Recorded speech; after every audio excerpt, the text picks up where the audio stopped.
ਦੀਦੀ ਤੁਸੀਂ ਕੀ ਕਰ ਰਹੇ ਹੋ? ਸ਼੍ਰੀ ਗੁਰੂ ਰਾਮਦਾਸ ਜੀ ਦੇ ਗੁਰਪੁਰਬ ਨੂੰ ਸਮਰਪਿਤ ਜਿਹੜਾ ਬਾਲ ਫੁਲਵਾੜੀ ਵੱਲੋਂ 27 ਸਤੰਬਰ ਤੋਂ 3 ਅਕਤੂਬਰ ਤੱਕ ਜਿਹੜੇ ਕੈਂਪ ਲੱਗਦੇ ਹਨ ਨਾ, ਉਹਦੀ ਰਜਿਸਟ੍ਰੇਸ਼ਨ ਕਰਦੀ ਹਾਂ। ਕੀ ਇਸ ਮੈਂ ਵੀ ਭਾਗ ਲੈ ਸਕਦੀ ਹਾਂ? ਬਿਲਕੁਲ ਭਾਗ ਲੈ ਸਕਦੇ ਹੋ। 7 ਤੋਂ 15 ਸਾਲ ਦਾ ਕੋਈ ਵੀ ਬੱਚਾ ਇਸ ਕੈਂਪ ਵਿੱਚ ਭਾਗ ਲੈ ਸਕਦਾ ਹੈ।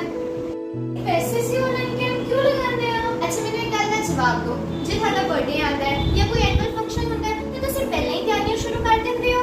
ਹਾਂਜੀ। ਬਸ ਉਸੇ ਤਰ੍ਹਾਂ ਅਸੀਂ ਜਦ ਵੀ ਕੋਈ ਗੁਰਪੁਰਬ ਆਉਂਦਾ ਹੈ ਸਿਰਫ WhatsApp ਤੇ ਜਾਂ ਕਿਸੇ ਵੀ ਜਗ੍ਹਾ ਸਟੇਟਸ ਅਸੀਂ ਲਾ ਦਿੰਦੇ ਹਾਂ, ਇੱਕ ਦੂਜੇ ਨੂੰ ਵਧਾਈਆਂ ਦੇ ਦਿੰਦੇ ਹਾਂ। ਉਹੀ ਗੁਰਪੁਰਬ ਮਨਾਉਣਾ ਨਹੀਂ ਹੁੰਦਾ। ਸਾਨੂੰ ਗੁਰੂ ਸਾਹਿਬ ਦੀਆਂ ਜੇ ਅਸਲੀ ਖੁਸ਼ੀਆਂ ਪ੍ਰਾਪਤ ਕਰਨੀਆਂ ਕਿ ਉਹਨਾਂ ਤੋਂ ਰਿਲੇਟਡ ਜਿਹੜੀਆਂ ਵੀ ਬਾਣੀਆਂ ਨੇ, ਸਾਖੀਆਂ ਨੇ, ਉਹਨਾਂ ਨੂੰ ਕੰਠ ਕਰਨਾ, ਉਹਨਾਂ ਨੂੰ ਪੜ੍ਹਨਾ ਕੁਝ ਦਿਨ ਪਹਿਲਾਂ ਹੀ ਸ਼ੁਰੂ ਕਰ ਦੇਣਾ ਚਾਹੀਦਾ ਹੈ। ਤਾਂ ਹੀ ਤਾਂ ਅਸੀਂ ਗੁਰੂ ਸਾਹਿਬ ਦੀਆਂ ਖੁਸ਼ੀਆਂ ਪ੍ਰਾਪਤ ਕਰ ਸਕਦੇ ਹਾਂ।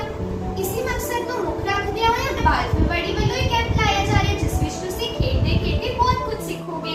ਤੇ ਜਿਨ੍ਹਾਂ ਬੱਚਿਆਂ ਨੇ ਹਾਲੇ ਤੱਕ ਰਜਿਸਟ੍ਰੇਸ਼ਨ ਨਹੀਂ ਕਰਵਾਈ ਹੈ, ਉਹ ਮੌਕੇ ਦਾ ਫਾਇਦਾ ਚੁੱਕੋ ਤੇ ਦਿੱਤੇ ਹੋਏ ਨੰਬਰ ਤੇ ਰਜਿਸਟ੍ਰੇਸ਼ਨ ਕਰਵਾਓ ਛੇਤੀ ਤੋਂ ਛੇਤੀ। ਵਾਹਿਗੁਰੂ ਜੀ ਕਾ ਖਾਲਸਾ, ਵਾਹਿਗੁਰੂ